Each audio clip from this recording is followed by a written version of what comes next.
ये क्वेश्चन निकालो, question number बताओ, पेज नंबर बताओ, बहुत इंटरेस्टिंग क्वेश्चन है, करेंगे इसको। A 6 microfarad capacitor is charged by 300 volt supply. It is then connected. Question number 8। Question number 8. Question number 8, page number 213। Page number 213, ठीक है। इसका लिखते हैं गिवन।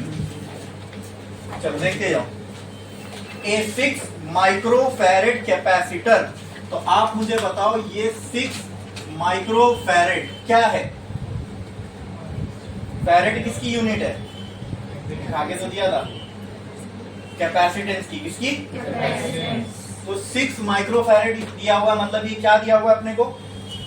बोलो, अरे बोलो, किसकी?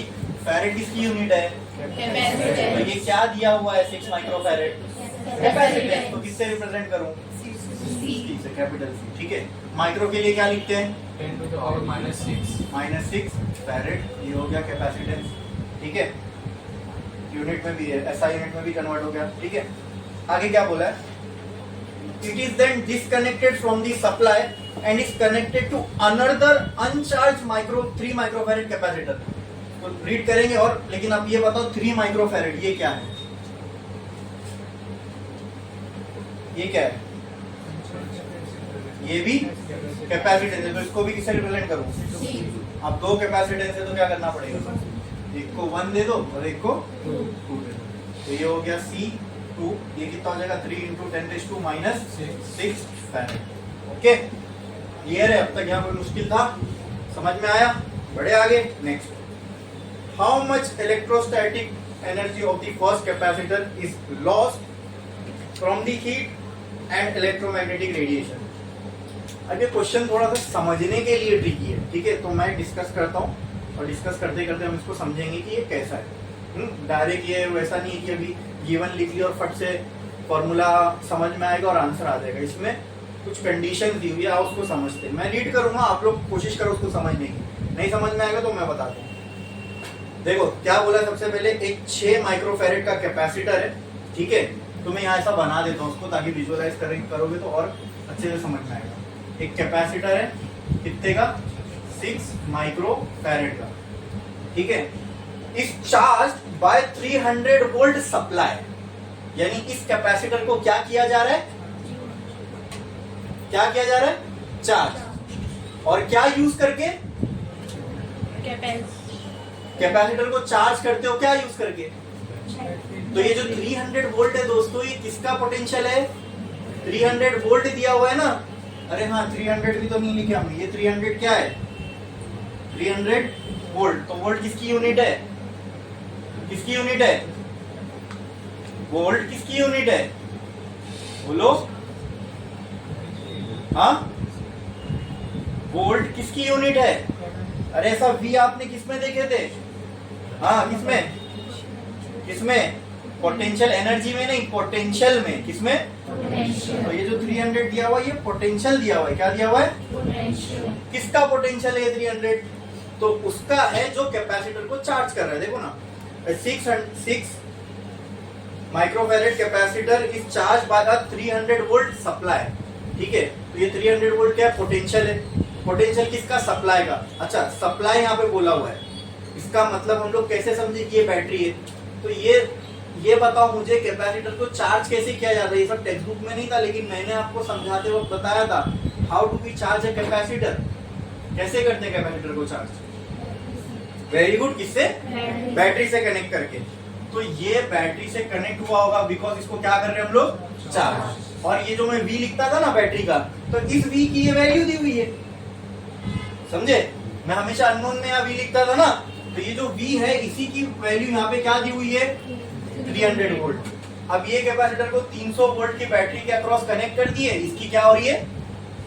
इसकी क्या हो रही है? कैपेसिटर की चार्जिंग। क्या हो रही है?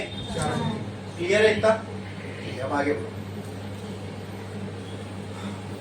It is then disconnected from the supply, यानी अब इस कैपेसिटर को क्या कर रहे हैं हम लोग? सप्लाई से डिस्कनेक्ट कर रहे हैं। तो डिस्कनेक्ट कर दिए, ओके ठीक है, इसको यहाँ से निकाल दिए। चलो इसको अलग कर दिया मैंने। अब ये चार्ज कैपेसिटर हो गया, ठीक है, प्लस और माइनस 6 माइक्रो फैरेड का, ठीक है। एक चार्ज कैपेसिटर मिल गया ना अब मुझे, पहले चार्ज नहीं था, चार्ज करने के लिए तो हमने इसको यहाँ लगाया, जब चार्ज हो जाएगा तो यहाँ प्लस यहाँ माइनस लिख सकता हूँ ना। बोलो, चार्ज हो गया, चार्ज हो गया तो उसको हमने डिस्कनेक्ट कर दिया फ्रॉम द सप्लाई। क्या लिखा है? It is disconnected from the supply and is connected to another uncharged 3 microfarad capacitor. इसको हमने डिस्कनेक्ट किया सप्लाई से और फिर क्या किया? इसी को कनेक्ट कर दिए, किससे? एक अनचार्ज कैपेसिटर से। आई बात समझ में? अब इसको अगर एक अनचार्ज कैपेसिटर से कनेक्ट करना है दोस्तों, तो क्या ऐसे करोगे? तो ये एंड तो कैपेसिटर का, दूसरे अनचार्ज वाले कैपेसिटर का ये एंड छूट रहा है और इसका ये एंड छूट रहा है, तो कैसे कनेक्ट करोगे इसको? ऐसे कर सकता हूं, यहां से इसको, बोलो, हाँ, यहां से। अब क्या ये अनचार्ज 3 माइक्रोफैरेड का जो कैपेसिटर था अनचार्ज, और इससे कनेक्ट हो जाएगा? बोलो, क्लियर है? हाँ, समझा कि नहीं समझा? पक्का? Okay. How much electrostatic energy of first capacitor is lost in the form of heat and radiation? अब समझो इसमें करना क्या है, ये समझ में आया पूरा? इसमें किसी को कोई डाउट है? अब तक जो क्वेश्चन में बोला था बस मैंने वही किया, क्या इसमें किसी को कोई डाउट है? देखो, आपको निकालना क्या है वो समझो। ये था पहला कैपेसिटर, पहले ये अनचार्ज था, देखो ये ऐसा था कुछ 6 माइक्रोफैरेड, ऐसे अनचार्ज था। इसकी वैल्यू थी कैपेसिटर की 6 माइक्रोफैरेड, मतलब ये अपने अंदर कितना चार्ज होल्ड कर सकता है? 6 माइक्रोफैरेड का। कितना ये होल्ड कर सकता है, लेकिन ये अभी तक ये चार्ज नहीं है। इतनी कैपेसिटी है, जैसे एग्जांपल, एक टाकी लाया मैंने दुकान से, उसकी 1000 लीटर की कैपेसिटी है ना, दुकान वाला बोल के दे बेचता है कि इसमें 1000 लीटर की टाकी है, तो क्या उस वक्त उसमें 1000 लीटर पानी होता है क्या? नहीं, तुम घर लाते हो, कनेक्ट करते हो, मोटर चालू करते हो, फिर उसको चार्ज करते हो पानी से, बराबर, फिर वो 1000 की होती है। उसी तरह ये कैपेसिटर की पता है हमको कैपेसिटी कितनी है? 6 माइक्रोफैरेड की, बराबर। हाँ, लेकिन अब ये 6 माइक्रोफैरेड जितना चार्ज है क्या? नहीं, ये इतना मैक्सिमम होल्ड कर सकता है, अपने को मालूम है। अभी चार्ज करने के लिए हमने इसको कहां कनेक्ट कर दिया? अक्रॉस है बैटरी। बोलो, इसमें किसी को कोई डाउट है? हाँ, जब ये कैपेसिटर चार्ज होता रहेगा तब क्या यहाँ पॉजिटिव या नेगेटिव चार्ज बनता रहेगा? और जब ये चार्ज हो जाएगा क्या बीच में इलेक्ट्रिक फील्ड बनेगी? हाँ, जब ये कैपेसिटर चार्ज हो जाएगा तो अब मैं आपसे एक चीज पूछता हूँ, क्या इस कैपेसिटर में एनर्जी स्टोर होगी? हाँ, होगी कि नहीं होगी? होगी। उसको बोलते हैं एनर्जी स्टोर्ड इन कैपेसिटर, बराबर बराबर। और उसको रिप्रेजेंट किससे करते? एनर्जी स्टोर्ड इन कैपेसिटर को। अभी तो टेस्ट दिए, याद होना चाहिए। एनर्जी स्टोर्ड इन कैपेसिटर को रिप्रेजेंट किससे करते हैं? अच्छा, एनर्जी कैपेसिटर के अंदर किसके फॉर्म में स्टोर होती है? चार्ज के फॉर्म में। बट वो चार्ज के फॉर्म में कौन सी एनर्जी स्टोर होती है? यस, कौन सी? तो पोटेंशियल एनर्जी का सिंबल क्या है? हाँ, वी, यू है ना, कैपिटल यू। तो कैपेसिटर के अंदर भी तो ये स्टोर होती है ना भाई। एनर्जी स्टोर्ड इन कैपेसिटर जब निकाले थे तो ऐसी यू ही तो लिखे थे, बराबर। हाँ, चलो इसको मैंने चार्जिंग पे लगाया, फिर इसको जब मैंने चार्जिंग से हटा दूंगा तो क्या इसके अंदर एनर्जी स्टोर हो जाएगी? हाँ, हो जाएगी कि नहीं होगी? हो जाएगी, ठीक है। मान के चलता हूँ इसके अंदर 100 जूल, ऐसे एग्जांपल के लिए मान के चल रहा हूँ इसके अंदर 100 जूल स्टोर हो गई। कितनी हो गई? 100 जूल स्टोर हो गई। क्लियर है? हाँ, बोलो, पक्का? अच्छा, ये कब तक चार्ज होगा दोस्तों? ये भी मैंने आपको बताया था। ये कैपेसिटर कब तक चार्ज होगा? जब तक ये दोनों में पोटेंशियल है ना, तो बैटरी का काम खत्म। ठीक है, बोलो, क्लियर है? वैसे भी नहीं समझ रहा तो आप इतना समझ सकते हो कि हमने इसको चार्ज कर लिया, फिर इसको यहाँ से तोड़ लिए, बाहर निकाल लिया, क्योंकि चार्ज हो गया, अब इसका काम खत्म। चार्ज हो गया तो क्या इसके अंदर एनर्जी भी स्टोर हुई रही? हाँ, उस एनर्जी को कौन सी एनर्जी बोलते हैं? Potential energy. इसका आपको फॉर्मूला भी पता होगा, 12 CV²। ये फॉर्मूला है ना, ऐसा एक फॉर्मूला आया था हमको, U = ½ Q × V। फिर Q की जगह हमने CV पुट किया तो ये फॉर्मूला आया था। कोई भी यूज कर सकते हो, ये कोई भी अलग अलग फॉर्म है बस इसके फॉर्मूले के, है ना, कर चुके हमने। ओके, इसमें एनर्जी स्टोर होगी। अब ये जो एनर्जी स्टोर किया हुआ कैपेसिटर है पूरे तरीके से चार्ज है, इसको मैंने लिया, एक और अनचार्ज कैपेसिटर के अक्रॉस इसको लगा दिया।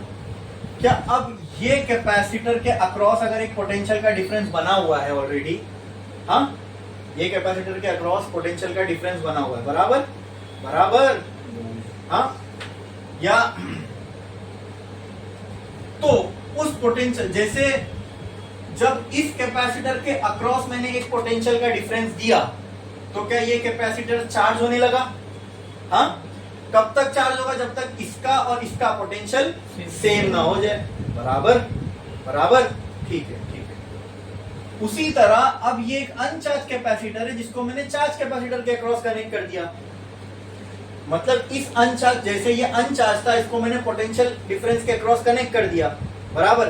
क्या चार्ज कैपेसिटर है तो इसके पास भी एक पोटेंशियल होगा।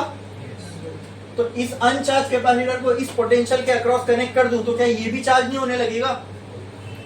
हाँ, समझ में आ रहा है? ये भी चार्ज होने लगेगा इसकी वजह से, राइट। कब तक होगा ऐसे? जब तक दोनों का पोटेंशियल सेम नहीं हो जाता, बराबर। क्लियर है? बोलो, इसमें किसी को कोई डाउट है? हाँ, अच्छा। और ये दोनों किस में कनेक्टेड दिख रहे हैं आप लोग को, सीरीज में कि पैरेलल में? हाँ, बोलो। अरे भाई, दोनों के अक्रॉस अभी तो डिस्कस किए, पोटेंशियल सेम होगा, उसीलिए तो इसको कनेक्ट किए ना, कि दोनों के अक्रॉस पोटेंशियल क्या रहे? सेम रहे। नहीं समझ में आ रहा किससे कनेक्टेड है तो खाली समझने के लिए बैटरी कनेक्ट कर लो, यहां से और यहां से चेक करो। अगर ये पोटेंशियल V है तो ये भी V और ये 0, यहाँ V, यहाँ 0, यहाँ V, यहाँ, दोनों का अक्रॉस पोटेंशियल क्या हो गया? सेम। तो एक इसमें कनेक्टेड है सीरीज में, इसमें, हाँ, पैरेलल में। किसमें? इसमें पोटेंशियल सेम है तो किसमें कनेक्टेड है? क्लियर है? इतना समझ में आया क्या? इसमें किसी को कोई डाउट है? पक्का पैरेलल में कनेक्टेड है। ओके, इसके पास ऑलरेडी एनर्जी थी, राइट, मान लो 100 थी। जब इसके अक्रॉस हमने एक और कैपेसिटर कनेक्ट किए, लेट से इसको मैं C2 बोल देता हूं, इसको मैं बोल देता हूं C1। जब इसके अक्रॉस हमने अनचार्ज कैपेसिटर कनेक्ट किए तो क्या ये कैपेसिटर इसकी वजह से चार्ज होने लगेगा? हाँ, अब ये जब इसको चार्ज करेगा क्या इसकी एनर्जी लॉस होगी? भाई, तुम अपने अंदर से कोई चीज निकाल रहे हो जो तुमको एनर्जी दे रही थी, वो एनर्जी अब तुम निकाल रहे हो और किसी और को दे रहे हो, तो क्या इसकी एनर्जी कम होगी? क्या इसकी एनर्जी बढ़ेगी? अरे बोलो, पक्का? क्लियर है? इसमें किसी को कोई डाउट है? हाँ, पक्का। अब मान लो इसकी एनर्जी पहले कितनी थी? 100। अब लेट से इसके पास बची 60 जूल। कितनी बची? तो डिफरेंस कितना हुआ इसकी एनर्जी में? ये निकालना है। पढ़ो क्वेश्चन, क्या बोला है क्वेश्चन में? How much electrostatic energy of the first capacitor is lost in the form of heat and electromagnetic radiation। मतलब वही कि अननोन के फॉर्म में कितनी एनर्जी इसके पास से रिलीज हो गई, वो अपने को इसमें से निकालना है। बोलो, क्लियर है? समझ में आया? हाँ, तो अपन क्या करते हैं, अपने को मालूम है पहले से इसके पास कितनी थी? 100। एग्जाम्पल दे रहा हूं, पहले इसके पास कितनी थी? 100। अब जितनी भी इसके पास थी उसमें से कुछ ये यहाँ पे दे देगा, बराबर। तो ये पूरे सिस्टम की हम लोग पोटेंशियल एनर्जी निकाल लेंगे, ठीक है? इतनी थी इसके पास, ठीक है? और इसने जब कुछ दे, यानी ये जो भी फाइनल, इसके लास्ट में जितनी भी फाइनल एनर्जी बचेगी, ये पूरे सिस्टम की जो पोटेंशियल एनर्जी आएगी, मुझे क्या निकालना है? इसके पास कितनी एनर्जी का लॉस हुआ। क्या निकालना है? एनर्जी का मतलब इसमें जैसे यहाँ पहले इसके पास 100 थी और इसमें से इसने मान लो 40 इसको दे दिया, तो लॉस कितने का हुआ इसके पास? 40 का हुआ ना, समझ में आया? तो अगर मैं initial energy minus final energy करूं तो क्या मुझे लॉस मिल जाएगा? हाँ, पहला केस ये है, सेकंड केस ये है। इस केस के लिए देखो एनर्जी कितनी आ रही है, फिर इस केस के लिए देखो एनर्जी कितनी आ रही है, दोनों को माइनस कर दूंगा तो मुझे क्या मिलेगा? लॉस। वहां कम हुई ना, यहाँ ज्यादा थी, दोनों को माइनस कर दूंगा तो क्या मिलेगा मुझे? Loss in energy. चलो आओ देखते हैं, ठीक है। तो मान लो इनिशियली जो एनर्जी थी इसके पास, उसको मैं U1 मान लेता हूँ, और ये जो पूरे सिस्टम की एनर्जी इसको मैं U2 मान लेता हूँ। तो मुझे निकालना क्या है? U1 माइनस, वेरी गुड, क्या निकालना मुझे? To find U1 minus U2, ठीक है, क्लियर है? हाँ, अब आप लोग मुझे बताओ पोटेंशियल एनर्जी का फॉर्मूला क्या? मैं ये लिख सकता हूँ हाफ CV²। हाँ हाँ, ठीक है, ये फर्स्ट वाला सिनेरियो है, तो इसको मैं U1 लिख दूं, चलेगा? इसके लिए मैं लिख सकता हूँ हाफ C1 V1²। अरे बोलो Yes. तो U1 कैसे आ जाएगा? हाफ C1 की वैल्यू क्या है बोलो? C1 की वैल्यू क्या है? 6 इंटू 10⁻⁻6 इंटू V1 की वैल्यू क्या है? ये V1 होगा ना पहले वाले केस के लिए, तो ये V1 हो गया, ठीक है। अब जब हम लोग ये सॉल्व, अब देखो यहां पर सिर्फ इसके अक्रॉस पोटेंशियल नहीं है, इन दोनों के अक्रॉस पोटेंशियल है, और दोनों के अक्रॉस पोटेंशियल कैसा होना चाहिए? सेम। कैसा होना चाहिए? Same. तो बजा ये दोनों के अक्रॉस सेम पोटेंशियल होगा, और ये दोनों क्योंकि पैरेलल में कनेक्टेड है, इसको मैं VP बोल दूं, चलेगा? हाँ, ये दोनों के अक्रॉस जो पोटेंशियल है उसको मैं VP बोल दूं तो चलेगा क्या? VP। हाँ, क्योंकि ये दोनों के अक्रॉस में सेम पोटेंशियल है। अरे समझ रहा है कि नहीं समझ रहा है? बोलो, समझा? इन दोनों को जब आप पैरेलल में कनेक्ट करोगे, दोनों के अक्रॉस में पोटेंशियल क्या हो जाएगा? सेम होगा कि नहीं होगा? होगा। और उसी सेम पोटेंशियल को मैं VP बोल रहा हूँ। VP क्यों बोल रहा हूँ? क्योंकि पैरेलल में कनेक्टेड। नाम अलग अलग देना है ना, यहाँ पर एक पोटेंशियल है, वहां एक पोटेंशियल है, दो अलग अलग पोटेंशियल है तो दो अलग अलग नाम देंगे। जैसे कैपेसिटेंस दोनों जगह अलग है तो अलग अलग नाम दिए। तो V1 कितना है बोलो? V1 का मतलब क्या? यही सिनेरियो के लिए देखेंगे ना, 1 वाला केस ये है, 2 वाला केस ये है, तो 1 वाले केस में यही टर्म्स देखेंगे हम लोग। तो यहाँ पे कैपेसिटर कितना है? ये। पोटेंशियल कितना है? ये। तो इसको मैंने नाम दे दिया V1, इसको मैंने नाम दे दिया C1, और वहां पे जो भी हो रहा है उसको क्या दे देंगे? C2, ठीक है। चलो, तो V1 की वैल्यू क्या है दोस्तों? 300 का स्क्वायर। तो U1 will be equal to half into 6 into 10⁻⁻6। इसको मैं ऐसा कर सकता हूं क्या? 9 इंटू 10⁻⁴। हाँ, इसमें 3 और 100 को अलग अलग कर दो। 3 का स्क्वायर 9, 100 का 10⁻⁴। 2 1 जा 2, 3 जा 9, 3 जा, हाँ, U1 will be equal to 27 minus 6 plus 4 कितना आएगा? -6 जूल। आ गया U1, हाँ, -2। देख इसकी वैल्यू आ गई, इसकी वैल्यू आ गई। बोलो इतना क्लियर है? ये समझ में आया? अब क्या करना है? U2 निकालना है। क्या निकालना है? चलो U2 के लिए देखते हैं। U2, तो U2 के लिए फॉर्मूला क्या हो जाएगा? Half C2 V2 square. C2 V2 square. अब प्रॉब्लम क्या है दोस्तों कि यहाँ पर जो है ना सिर्फ एक कैपेसिटर नहीं है, यहाँ पर टोटल कैपेसिटर कितने? 2। तो C2 के लिए जैसे मैंने किया, पोटेंशियल मैंने दोनों के अक्रॉस का लिया, तो जब यहाँ पे दो कैपेसिटर पैरेलल में कनेक्टेड है तो क्या इन दोनों का मैं एक इक्विवेलेंट कैपेसिटेंस नहीं निकाल सकता? बोलो।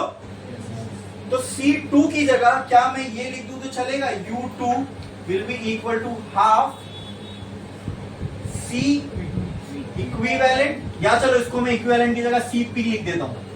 हाँ, चलेगा? CP क्या है? इन दोनों का इक्विवेलेंट कैपेसिटेंस। क्या है? इक्विवेलेंट कैपेसिटेंस इनटू VP का स्क्वायर। बोलो क्लियर है? अरे बोलो क्लियर है? समझा कि नहीं समझा? समझ में आया? पक्का? अच्छा, अब U2 will be equal to half C equivalent कैसे आएगा? ये पैरेलल में तो इसका C इक्विवेलेंट कैसे निकालोगे? बोलो। हाँ, C1 plus C2 into VP square. अब बात आती है कि ये VP तो मुझे मालूम नहीं है, C1 मालूम है, C2 मालूम है। देखो U2 will be equal to half, C1 की वैल्यू क्या है? 6 प्लस 3 और बाहर में 10⁻⁶ लिखता हूँ, चलेगा ना? कॉमन। हाँ, 6 प्लस 3 कितना हो जाएगा? 9। लेकिन अब वो VP की वैल्यू मालूम नहीं है, तो ये आ सकता है क्या? आ सकता है क्या? तो अब VP की वैल्यू निकालना पड़ेगा। क्या करना पड़ेगा? VP की। तो ये कैसे निकालेंगे बताओ?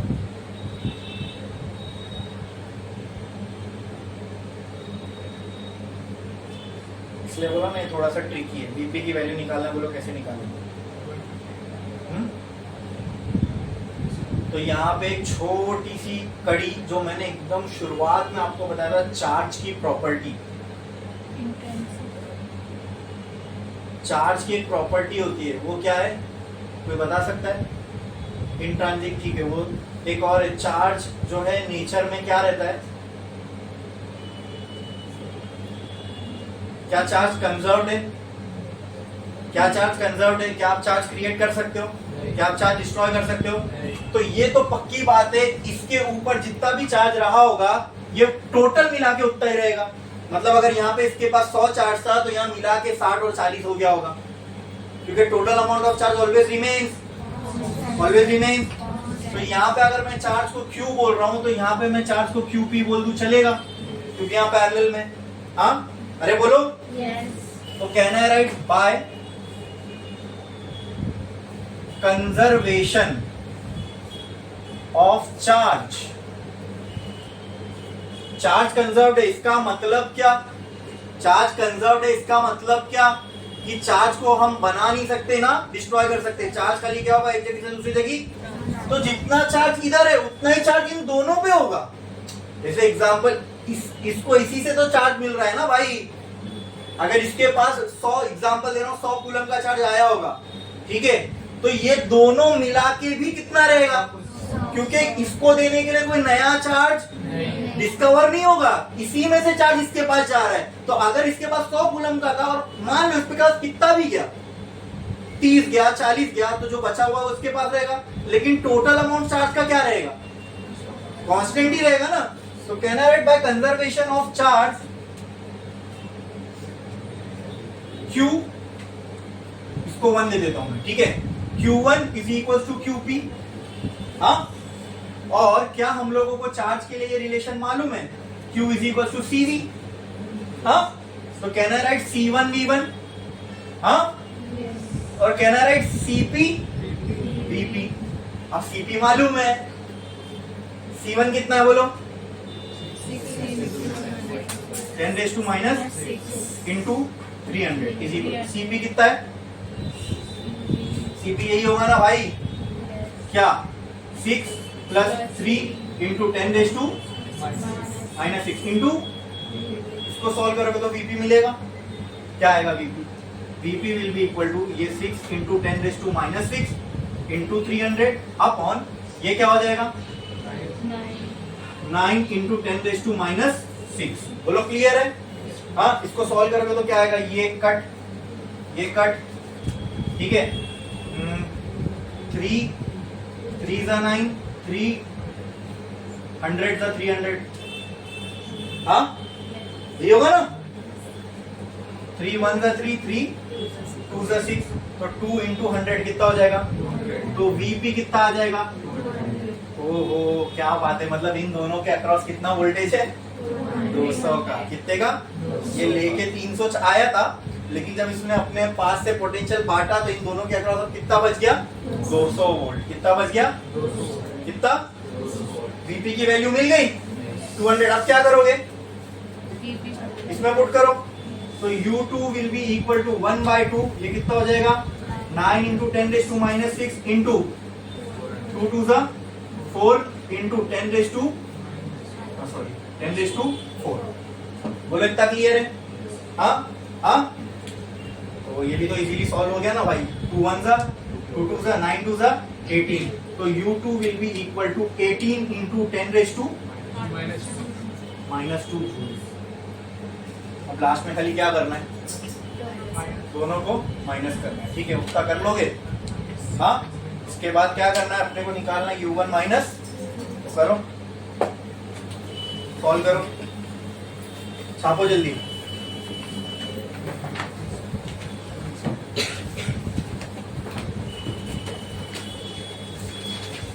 कितना आएगा आंसर? ऐसे ही बता सकते हैं यार, माइनस करोगे तो 27। हाँ देखो टेक्स्ट बुक में आ रहा है वही, इतना डिफिकल्ट था लेकिन आंसर अपना आ रहा है ना प्रॉपर। इधर देखो वापस से, कुछ भी इसके अंदर किसी को डाउट है क्या? ये थोड़ा सा मतलब था, दिमाग लगाने वाला क्वेश्चन था, समझ रहे हो? हाँ, कि इसमें डायरेक्ट, एक तो जो पूछा है वो भी बहुत इनडायरेक्ट है और उसको निकालना है वो भी इनडायरेक्ट है। यहाँ पर ना आसान क्या होता मालूम है, डायरेक्टली ये पूछ देता कि पहले इसकी एनर्जी समथिंग थी, बाद में कितनी है बताओ, तो ये निकाल के छोड़ देते ना हम लोग। लेकिन ये निकालने के बाद अपने को क्या पूछा मालूम, ये एनर्जी नहीं बोला, इन दोनों के बीच का डिफरेंस बोला है, तो ये और ये दोनों निकालना है। तो डिफरेंस निकालने में एक प्रॉब्लम आ रही थी, वो क्या, यहाँ वीपी अननोन था। अब वीपी निकालने के लिए फिर ये कंसेप्ट से ही हो सकता है, ठीक है? वीपी निकालना है, कोई रास्ता नहीं अपने पास, तो फिर हमने कौन सा कंसेप्ट यूज किया, कंजर्वेशन ऑफ चार्ज, कि चार्ज यहाँ भी उतना ही होगा, वहां भी उतना ही होगा, ठीक है? फिर उसके लिए फॉर्मूलेज हमने पुट किए, तो बाकी सब बराबर बैठ गया। बोलो क्लियर है? किसी को इसमें कोई डाउट है क्या? अच्छे से समझ में आया? अपने को रटना नहीं है, हाँ अपने को समझना है। ये ऐसे टाइप का एनर्जी के रिलेटेड कुछ ऐसे टाइप का प्रॉब्लम आएगा ना, तो ऐसे भारी भारी कंसेप्ट इसके अंदर लगाने पड़ेंगे। क्लियर है? हाँ, बाकी टेस्ट में आप लोग के ऐसे कोई क्वेश्चन थे ही नहीं कि इसके अंदर इतना आपको डीप में जाना पड़े। हाँ, एनर्जी के ऊपर एक ही क्वेश्चन था, वो भी आप फट से इजीली कर सकते थे यही फॉर्मूला यूज करके, और वो फॉर्मूला हमने ऑलरेडी कर चुके हैं, ठीक है? क्लियर है? ये समझाना सबको अच्छे से। हाँ करो, छापो जल्दी छापो।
ये फर्स्ट टू पार्ट हो गया ना?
लास्ट तक करना, लास्ट में क्या निकालना है u1 माइनस u2, वो कर देना।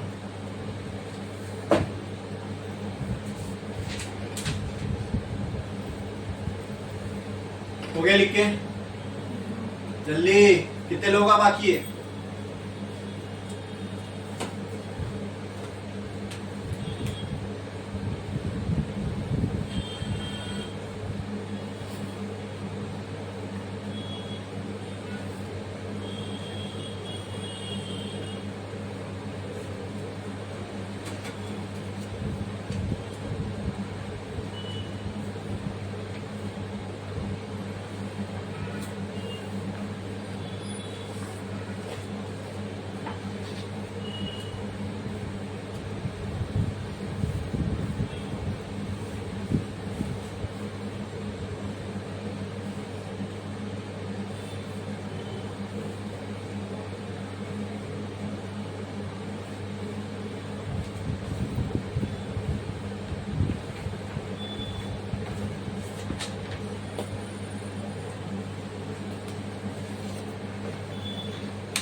कितने लोगों का बाकी है?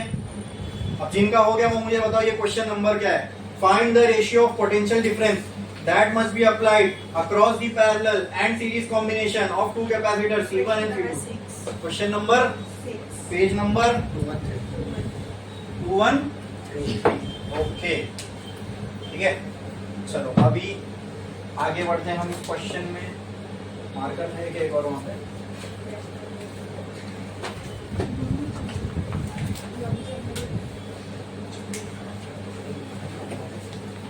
अब आओ देखो ये क्वेश्चन में क्या बोला गया है। Find the ratio of potential difference.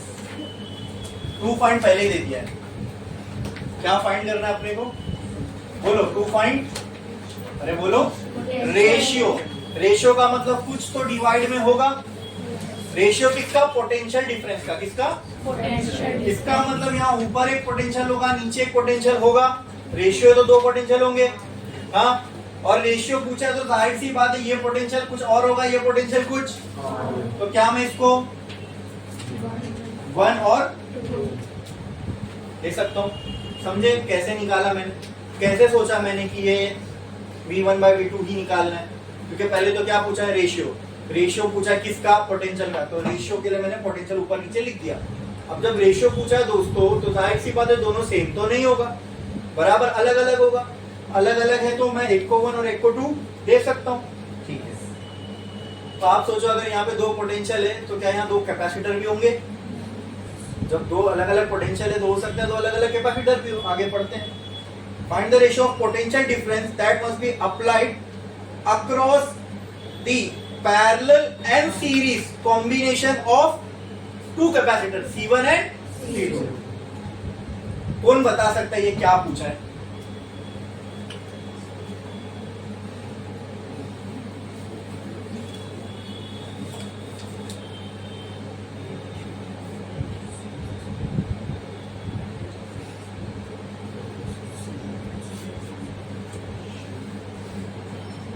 इसको जरा अच्छे से पढ़ो। That must be applied across parallel and series combination of two capacitor. यानी मेरे पास दो कैपेसिटर है, एक का कैपेसिटेंस कितना है? C1 और दूसरे का कितना है? C2। तो अगर मैं इस C1 और C2 को सीरीज में कनेक्ट कर दूं तो कुछ ऐसा दिखेगा। ये हो गया C1, ये हो गया C2। और इसी C1 और C2 को पैरेलल में कनेक्ट कर दूं तो ये कुछ ऐसा दिखेगा, हाँ बोलो। ये हो गया C1 और ये हो गया। तो आपको क्या करना है? अच्छा, ये जब मैंने C1 C2 को सीरीज कॉम्बिनेशन में कनेक्ट किया और C1 C2 को पैरेलल में कनेक्ट किया तो क्या इनके अक्रॉस एक पोटेंशियल का डिफरेंस होगा? तो उसको बोल दिया मैंने V1। इन दोनों के अक्रॉस जब ये सीरीज में कनेक्टेड है तब एक पोटेंशियल डिफरेंस होगा, और इन दोनों के अक्रॉस जब ये पैरेलल में कनेक्टेड है तब एक पोटेंशियल का डिफरेंस होगा, बराबर। इसको मैंने बोल दिया। तुमको क्या करना है? ये V1 और V2 का रेशियो निकालना है, डिफरेंस नहीं। क्या निकालना है? रेशियो। क्या निकालना है? रेशियो। क्या निकालना है? रेशियो। बोलो ये क्लियर है क्या? ये समझ में आया क्या? 2 कैपेसिटर दिया मैंने आपको, ठीक है। तो और क्या बोला, एक बार इन दोनों कैपेसिटर को सीरीज में कनेक्ट करो और फिर इन्हीं 2 कैपेसिटर को पैरेलल में कनेक्ट करो। आई बात समझ? जब आप सीरीज में कनेक्ट करोगे तब इनके अक्रॉस में एक पोटेंशियल का डिफरेंस होगा, जब आप पैरेलल में कनेक्ट करोगे तब इनके अक्रॉस पोटेंशियल का एक डिफरेंस होगा। बस इन दोनों पोटेंशियल का आपको क्या निकालना है? रेशियो। वैल्यू नहीं निकालनी है, खाली क्या निकालना है? रेशियो। चलो आओ देखते हैं आगे। And with the capacitance in ratio 1/2। ओहो, दोनों के कैपेसिटेंस का रेशियो दिया हुआ है। मतलब अगर मैं पहले कैपेसिटर को C1 मान लूं, रेशियो का मतलब क्या? डिवाइड। और किसका रेशियो है? कैपेसिटेंस का। मतलब C1/C2 लिख दूं, चलेगा। और ये रेशियो की वैल्यू कितनी दी हुई है दोस्तों? 1/2। बोलो इतना क्लियर है? ये सबको समझा? इसमें किसी को कोई डाउट है? अरे बोलो, समझा कि नहीं? पक्का? बढ़े आगे? ठीक है। So that the energy stored in these two cases becomes same. फिर से पूरा पढ़ता हूं। Find the ratio of potential difference that must be applied across parallel and series combination of two capacitors C1 and C2 with their capacitance in ratio 1/2 so that the energy stored in these two cases becomes same. इसका मतलब क्या? जब मैंने इसको देखो, इसको अगर मैं बैटरी से कनेक्ट करूं और इसको मैं बैटरी से कनेक्ट करूं तो दोनों भी, इसके अंदर क्या कुछ एनर्जी स्टोर होगी, इसके अंदर भी कुछ एनर्जी स्टोर होगी। तो क्या इस पूरे के अंदर कुछ एनर्जी स्टोर होगी? उस एनर्जी को मैं यू से डिनोट कर सकता हूं। और क्योंकि ये सीरीज में, लेट से ये यूएस हो गया, क्या इस पूरे अरेंजमेंट में भी कुछ एनर्जी स्टोर होगी कैपेसिटर्स में? तो इस पूरे की जो एनर्जी है इसको मैं यू पी बोल दिया।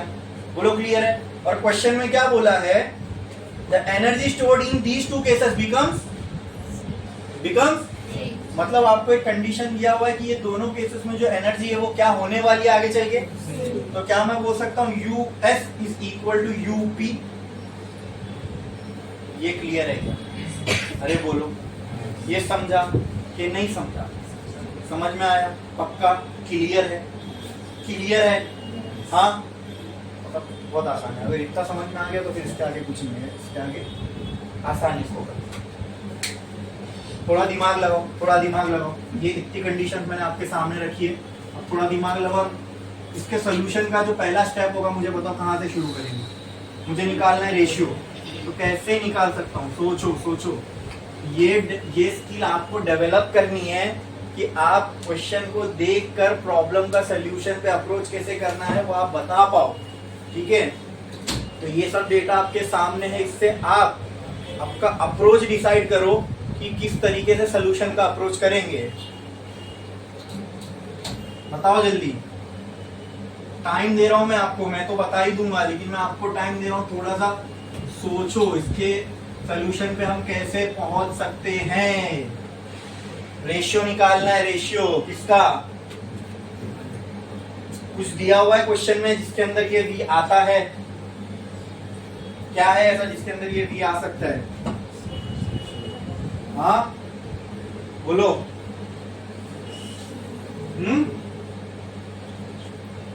Potential energy. हाँ, तो अगर मैं ये रिलेशन यूज करूं, देखो US is equal to UP बराबर, रेशियो निकालना है और ये रेशियो दिया हुआ है। क्या इसका कोई ऐसा फॉर्मूला है जिसमें C और V दोनों आता है? सोचो। Very good. U equal to C 1/2 CV। Potential का अपने पास है ना एक फॉर्मूला जिसके अंदर ये दोनों आता है। तो US के लिए अगर ये फॉर्मूला लगाना है तो क्या हो जाएगा? Half CS VS square is equal to half CP VP square. Half cancel. बोलो क्लियर है? समझा? अब यहाँ क्या बचेगा? CS VS square is equal to CP VP square. CS का मतलब क्या? ये दोनों जब इक्विवेलेंट कैपेसिटेंस, जब ये दोनों सीरीज में हो तो मुझे आप बताओ यहाँ पे CS क्या हो जाएगा? हाँ, अच्छा यहाँ पे इसको सॉल्व करना पड़ेगा। देखो CS को ऐसे तो ये 1/CS होगा, 1/CS होता है 1/C1 + 1/, तो सी एस ऊपर जाएगा, सॉरी 1/CS, तो ये क्या हो जाएगा C2 plus C1 into C2, ऐसे होगा। अब ये CS ऊपर जाएगा तो ये क्या हो जाएगा C1 into C2 upon C1 plus, ये आएगी CS की वैल्यू। तो यहाँ पे मैं लिख देता हूँ CS will be equal to C1 into C2 upon C1 plus CP की वैल्यू क्या रहेगी, CP मतलब ये दोनों पैरेलल में कनेक्टेड है, यानी वो कैपेसिटेंस जो इन दोनों के इक्विवेलेंट होगा। तो CP कैसे निकलेगा, C1 प्लस, बस इतने सही आ जाएगा ना फट से, बोलो क्लियर है। हाँ, और एक चीज दोस्तों, अपने को तो रेशियो निकालना है। हाँ, तो पहले एक काम करो, इसको रेशियो के टर्म्स में लेके आ जाओ। अपने को किसका रेशियो दिया हुआ है 1 और 2, तो एक काम करते हैं 1 को मैं CS लिख देता हूं बराबर, चलो 1 2 ही रहने दो, बोलो क्लियर है। हाँ, अच्छा ये CS और VS, इसको मैं ऐसा लिख सकता हूं क्या बताओ, तो इसको मैं V1 V2 की जगह क्या लिख दूं, VS और VP लिख दूं, चलेगा। हाँ, VS और VP लिख देता हूं, VS और VP, इसको यहाँ लेके आ जाओ, या फिर CS का पहले फॉर्मूला पुट कर दो, कितना आएगा बोलो, CS की जगह पे क्या आ जाएगा C1 into C2 upon C1 plus C2 into VS square is equal,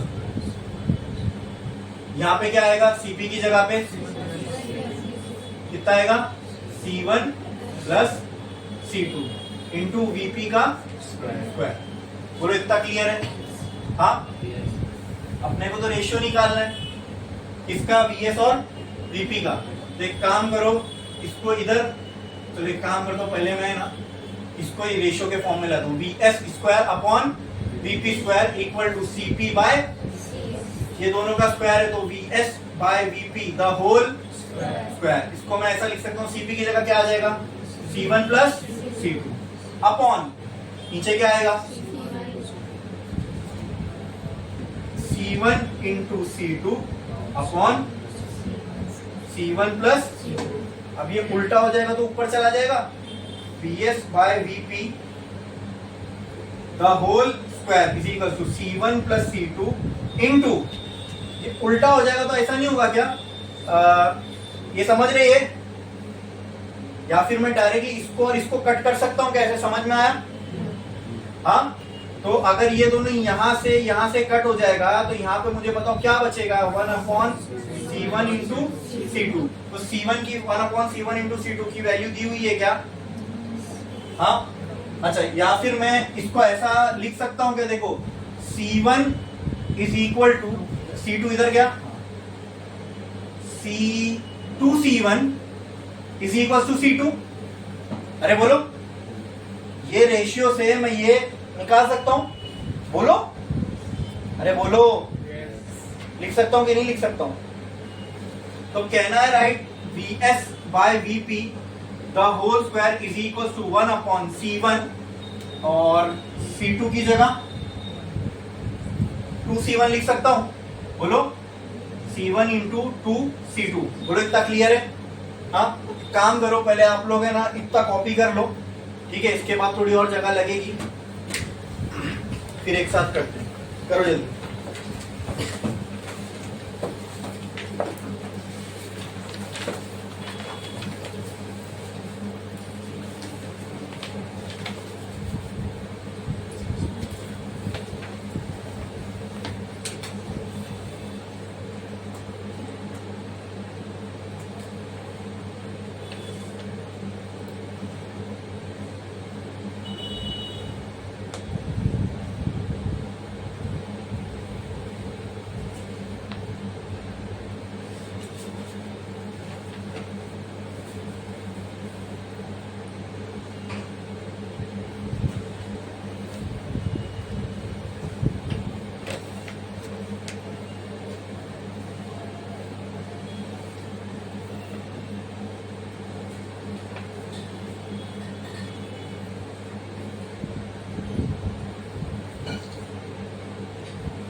हो गया? कहाँ तक लिखे? कि यहीं तक लिखे? ठीक है, लिखे फिर पूरा लिख दिया।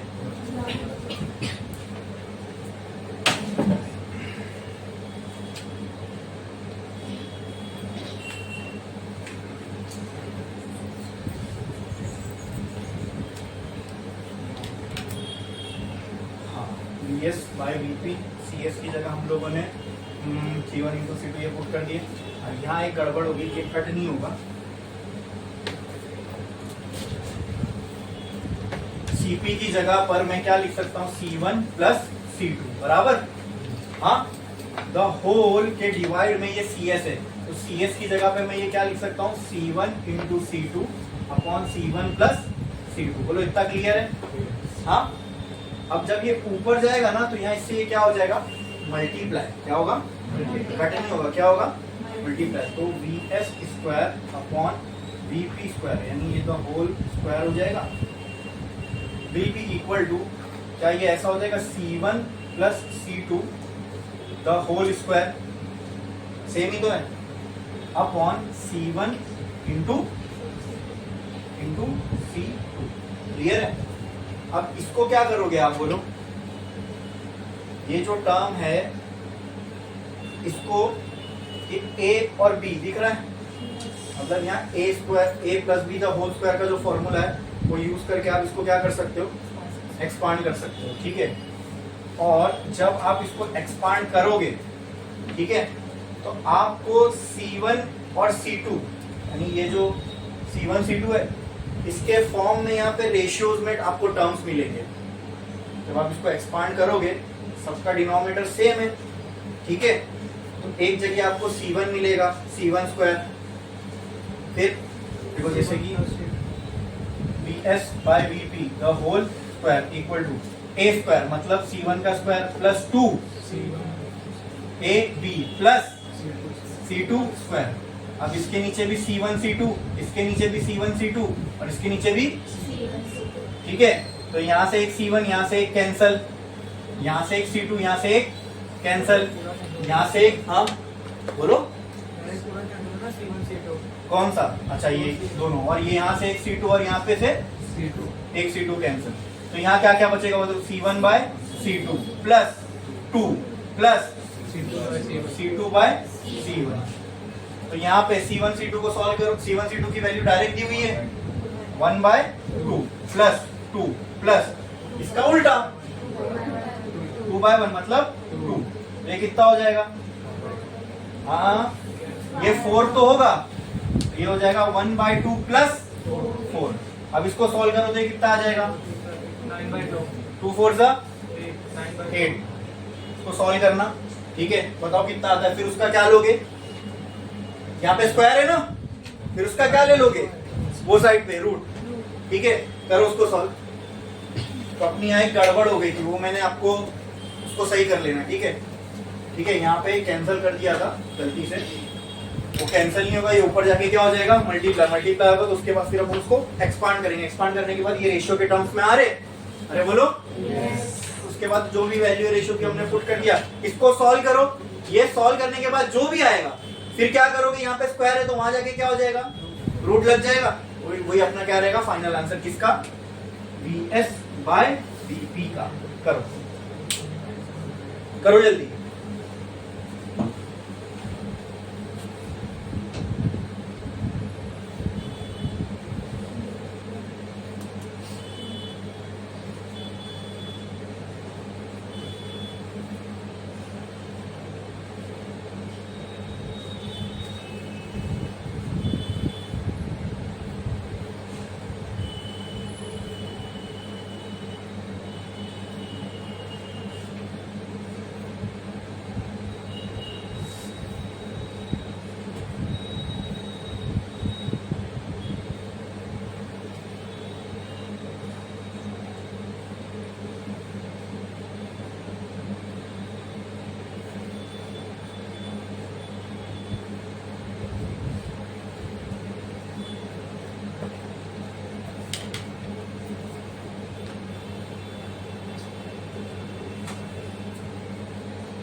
हो गया? कितना आ रहा है आंसर? 9/2 और उसका रूट लोगे तो 3/√2 आएगा ना। और बुक में आंसर कितना है? है ही नहीं आंसर कितना है?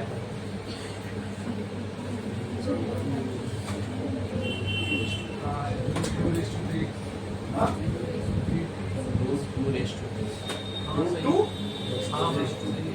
√2 कहाँ है बताओ?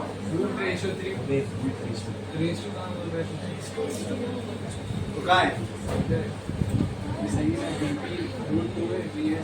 आ रहा है ना बराबर।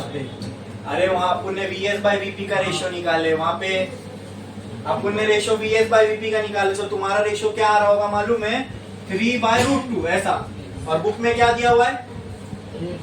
√2/3। तो सही है ना अपना? वहाँ VP/VS का रेशियो है और हमने किसका रेशियो निकाला? VS/VP। क्लियर है? तो जिसके बुक में नहीं है वो लिख लो, ठीक है? समझा ये सबको? अरे बोलो अच्छे से समझा? वहाँ पे एक मिस्टेक हो गई थी, वो भी क्लियर हो गई सबको? हाँ, मिस्टेक मेरे से हुई थी, ठीक है? कैलकुलेशन में मैंने गलती से माइनस कर दिया, जबकि वो क्या होना चाहिए? ऊपर जाके मल्टीप्लाई हो रहा। क्लियर है? समझ में आया? क्या इसमें किसी को कोई डाउट है? एकदम क्लियर है? एकदम क्लियर है? हाँ, बढ़े आगे। नेक्स्ट क्वेश्चन मुझे ये बताओ।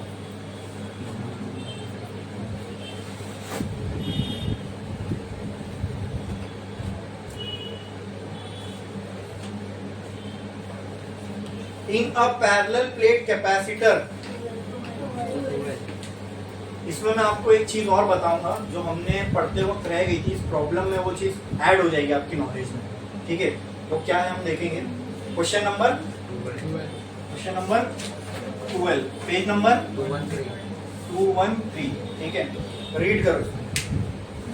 रीड करो और थोड़ा सा ट्राई करो गिवन में क्या क्या दिया हुआ है वो फाइंड करने का। रीड करो।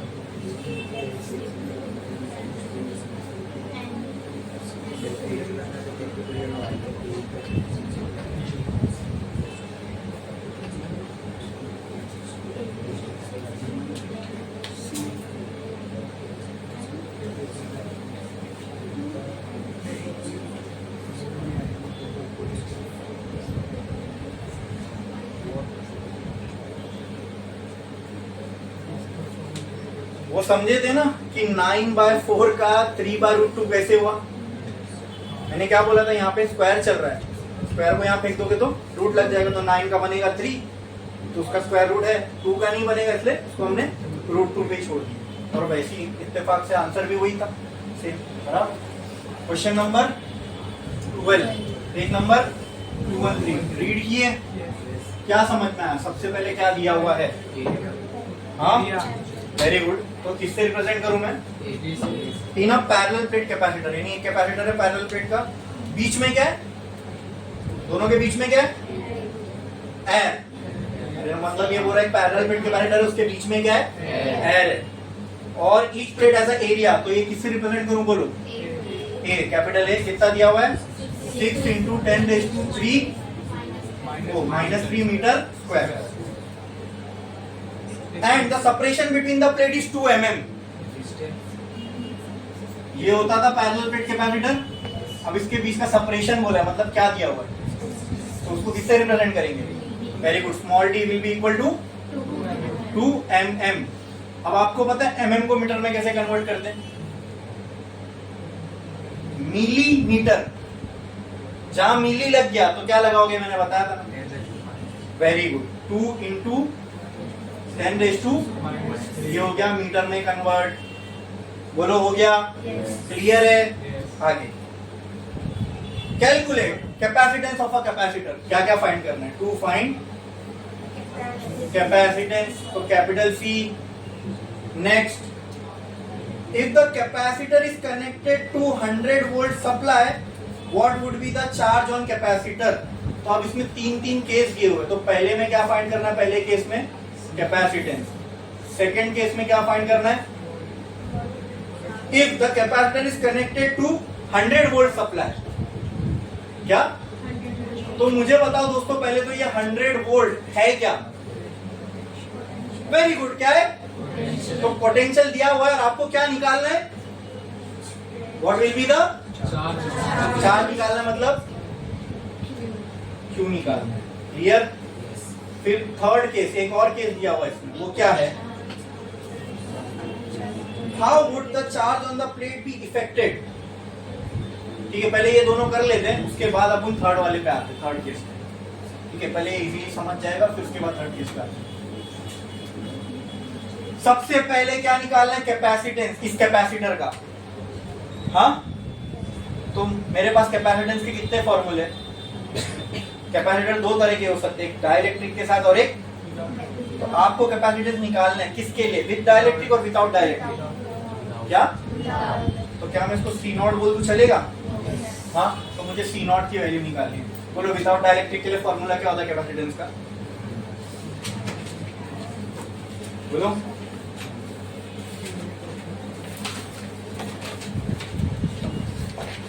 जल्दी, अरे करे हुए ना हम लोग अभी तक, तो आपको याद हो जाना चाहिए।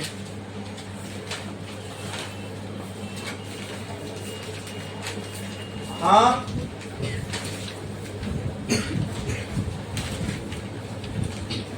यही है। हाँ, और कैपेसिटेंस अगर डाइलेक्ट्रिक होता तो क्या लग जाता है? यहाँ के मल्टीप्लाई हो जाता। क्या ये सब में सबकी वैल्यू है हमारे पास? बोलो, क्या एप्सिलॉन नॉट की थोड़ी है? तो क्या है इसकी वैल्यू? एप्सिलॉन नॉट कांस्टेंट है, बताया था इसकी भी वैल्यू। ठीक है, एरिया कितना दिया हुआ है? 6 × 10⁻³ ये कितना है? 8.85 × 10⁻12। ये कितना दिया हुआ है? 2 × 10⁻2 -3 ऊपर जाएगा, +3 हो जाएगा। हटाओ ना, यही कैंसिल कर दो ना तुमने। तो कैपेसिटेंस कितना आ गया? 8.85 × 10⁻12 फैरेड, है ना? अरे बच, सॉरी 3 भी बच रहा है, सॉरी, × 3। फिर ये मल्टीप्लाई करो, जो भी आएगा यहाँ लिखो। क्या है, किसमें आएगा? फैरेड में। किसमें? अब ये कैलकुलेशन तो कर सकते हो ना, यहाँ टाइम पास हो जाएगा वो करने में, तो आप लोग सॉल्व करना और यहाँ इसका आंसर निकालना। नेक्स्ट क्या पूछा है दोस्तों? चार्ज। ये था अपना पहला केस, केस 1। ठीक है, अब क्या आएगा? केस 2। ठीक है, अब केस 2 में अपने को क्या फाइंड करने बोला है? चार्ज। क्या फाइंड करना है? क्या फाइंड करना है? और क्या दिया हुआ है? पोटेंशियल। क्या दिया हुआ है? कितना है? 100 वोल्ट। ठीक है, क्या कोई ऐसा फॉर्मूला और क्या आ चुका? क्या आ चुका? कैपेसिटेंस आ चुका ना। तो क्या कोई ऐसा फॉर्मूला है चार्ज का जिसमें सी वी दोनों आता हो? Very good, Q = CV। यहाँ से B की वैल्यू Q = C की वैल्यू यहाँ से पुट करोगे, B की वैल्यू कितनी है? 100। क्या आ जाएगा इससे? चार्ज की वैल्यू आ जाएगी किसमें? कूलम में। किसमें? ये हो गया सॉल्व। अरे समझा कि नहीं? कैलकुलेशन पार्ट में नहीं करूंगा, मैंने बोला ना कैलकुलेशन आपको कहाँ करना है, बोलो। हाँ, और इसका एक रीजन है, वो रीजन क्या है? कैलकुलेशन में फास्ट किसको होना है, मुझे क्या आपको? एग्जाम किसको देना है? हाँ, तो इससे आपकी प्रैक्टिस होगी। ठीक है, और करना ही है। थर्ड केस, अभी थर्ड केस का जो भी है मैं इधर ही लिख देता हूँ। थर्ड केस में क्या बोला है? What would be the charge on the plate. अब देखो, आपने प्लेट के ऊपर चार्ज निकाला। कौन सी प्लेट? Rice plate. कौन सी? अरे घर की, होटल की, कहाँ की? कौन सी प्लेट पे आपने चार्ज निकाला? कैपेसिटर प्लेट पे। कब निकाला? जब कैपेसिटर के बीच में कुछ नहीं था। अब यही कैपेसिटर प्लेट है, इसके अंदर क्या बोल रहा है देखो, how would the charge on the plate be affected if 2 mm thick mica sheet of K = 6। मतलब अभी इसमें क्या पुट कर रहे हैं हम लोग?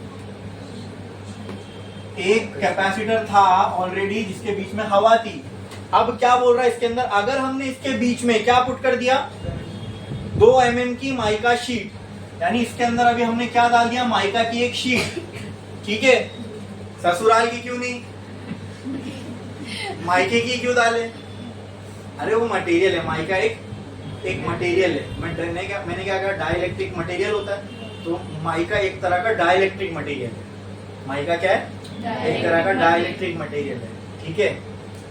तो वो मटेरियल हमने इधर डाला माइका, तो मटेरियल के इंसर्ट करने से क्या अब कैपेसिटेंस वही रहेगा, हाँ नहीं वो नहीं रहेगा। क्या चार्ज ऑन कैपेसिटर वही रहेगा, चलो वो छोड़ दो कि चार्ज पे बाद में आते, कैपेसिटेंस वही रहेगा नहीं। क्या इलेक्ट्रिक फील्ड अब वही रहेगी कैपेसिटर के बीच में, नहीं। क्या पोटेंशियल वही रहेगा कैपेसिटर के बीच में, नहीं, ठीक है। तो मैंने बोला था ना यहाँ पे आपके नॉलेज में एक एडिशन करने वाला हूं मैं इस प्रॉब्लम से, वो यहीं पे हमने देखा था डाइलेक्ट्रिक डालने से कैपेसिटेंस में क्या फर्क आता है, इलेक्ट्रिक फील्ड में क्या फर्क आता है, और पोटेंशियल में क्या फर्क आता है। एक चीज हमने नहीं देखा था, चार्ज में क्या फर्क आता है। चार्ज में चेंज आता है, लेकिन वो चेंज बढ़ता हुआ चेंज होगा या घटता हुआ चेंज होगा, ये नहीं देखा था। कैपेसिटेंस में चेंज आता है, लेकिन वो चेंज कैसा होता है, बढ़ने वाला कि घटने वाला, कैपेसिटेंस बढ़ता है। इलेक्ट्रिक फील्ड में चेंज आता है, लेकिन वो चेंज कैसा होता है, कम होती है इलेक्ट्रिक फील्ड। पोटेंशियल चेंज होता है, लेकिन वो कैसा होता है, कम होता है। आई बात समझ में, बचा चार्ज। तो आप एक सिंपल सा लॉजिक लगाओ, जब कैपेसिटर प्लेट के बीच में कुछ नहीं था, तो जितने भी चार्ज थे वो किसकी वजह से थे, सिर्फ ये 2 प्लेट्स की वजह से। अब आपने एक नया मटेरियल ही बीच में डाल दिया, तो चार्ज बढ़ेगा कि कम होगा। ये जो मटेरियल नया आएगा अपने साथ चार्ज लेके आएगा कि नहीं लेके आएगा, क्योंकि भाई कोई भी मटेरियल हो, चार्ज तो इंट्रिंसिक प्रॉपर्टी है। चार्ज तो किसी भी मटेरियल की इंट्रिंसिक प्रॉपर्टी है, नेचर से उसको मिली हुई है, हर एक के पास होगी। तो ये जो मटेरियल आ रहा है कैपेसिटर प्लेट के बीच में, इसके पास चार्ज होगा कि नहीं होगा। तो अभी पहले कितने चार्ज थे, सिर्फ वही जो प्लेट्स पर है। अब आपने एक मटेरियल डाल दिया, तो इसके डालने से चार्ज बढ़ेगा कि घटेगा, बढ़ेगा। Very good. अगर चार्ज बढ़ेगा तो मान लो विदाउट वाला चार्ज को मैंने क्यू नॉट मान लिया, है क्या नहीं, नॉट वाले सब वही थे जो विदाउट डाइलेक्ट्रिक थे, और विथ डाइलेक्ट्रिक वाले को क्यू मान लिया, तो दोनों में से ज्यादा कौन होगा, क्यू नॉट की क्यू बराबर, ठीक है। अब कितना ज्यादा होगा, तो Q not very good equal to K, तो के मल्टीप्लाई करूं डिवाइड करूं क्यू, क्योंकि यहाँ पे चार्ज बढ़ने वाला है। वेरी गुड, जो बढ़ेगा तो मल्टीप्लाई करूंगा, तो ये रह गया था अपना। हाँ, तो अब आपके पास टोटल 4 क्वांटिटी हो गई जो डाइलेक्ट्रिक डालने की वजह से चेंज होती है। 2 बढ़ेगी, 2 घटेगी। 2 जो बढ़ेगी वो कौन कौन सी है, चार्ज और कैपेसिटेंस, क्योंकि सीधी सी बात है, देखो capacitor stores energy in the form of charge. अगर कैपेसिटेंस बढ़ेगा तो जाहिर सी बात है चार्ज भी बढ़ेगा ना। कैपेसिटर के अंदर कौन सी चीज कैपेसिटेंस बढ़ा दी, चार्ज होल्ड करने की कैपेसिटी बढ़ गई तो चार्ज भी बढ़ जाएगा। आई बात समझ में।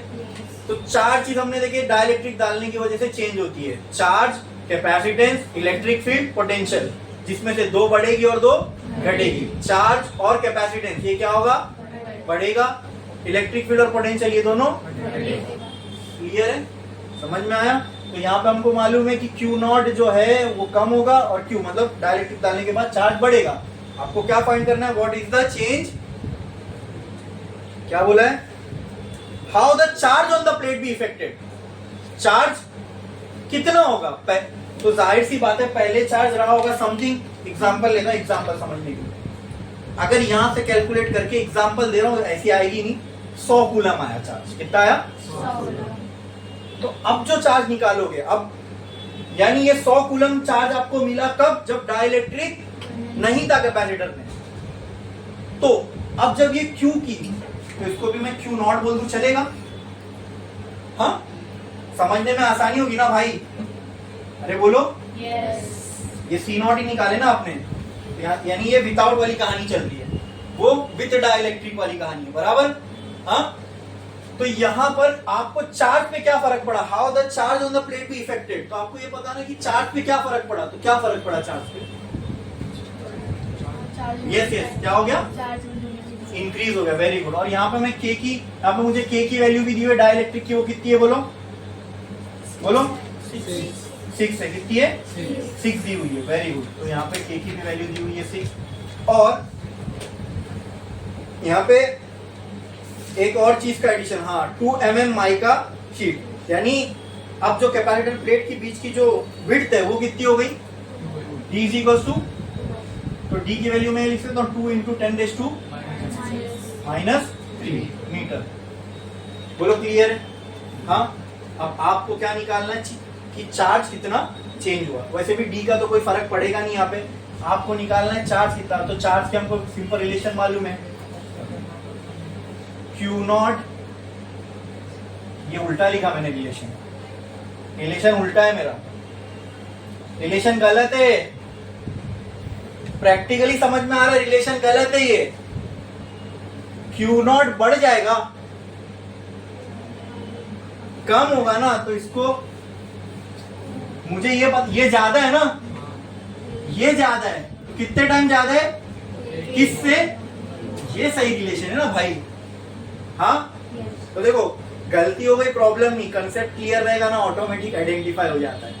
हाँ, अरे हुआ ना, मैंने रिलेशन यहाँ Q0 लिख दिया था, यहाँ Q ना, अपने को मालूम है Q बढ़ने वाला है, ये ज्यादा है, ठीक है, यहाँ ज्यादा है, किससे ज्यादा है, Q से, कितने टाइम्स, ये रिलेशन होगा। So Q will be equal to K times of Q0, तो Q will be equal to, K की वैल्यू कितनी है 6 इंटू Q0, यहां से आएगा, समझ में आया, खत्म, ये तो निकालना था, तो D की वैल्यू की जरूरत ही नहीं पड़ी हम लोग। क्लियर है, समझा? इसमें किसी को कोई डाउट है?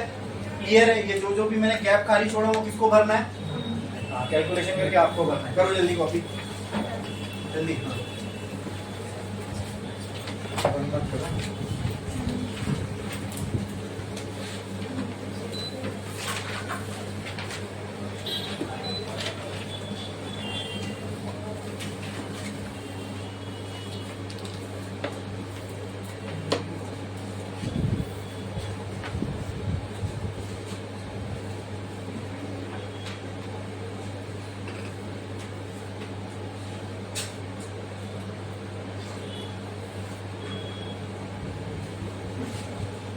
कितने हुए अभी अपने प्रॉब्लम्स, 3 की 4, हाँ 3 हुए।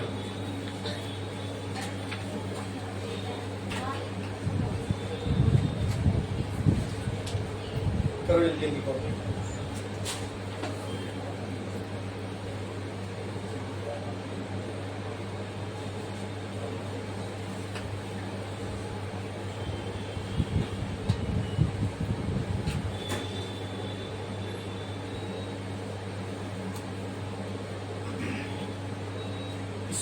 अब इसके बाद अपने और कितने प्रॉब्लम बच रहे हैं, 3, ठीक है, वो करेंगे अपन लेकिन एक ब्रेक के बाद।